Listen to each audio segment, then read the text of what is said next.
Hello fam, happy to see you online. Later in this video, we have this problem 22 to the power x minus 8 to the power x equals 420, and we want to get the value of x.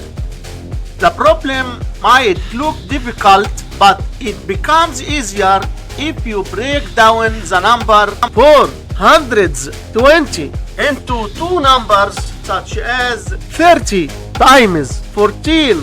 Next, you are going to break down 30 into the summation of 22 plus 8 and express 14 as 22 minus 8.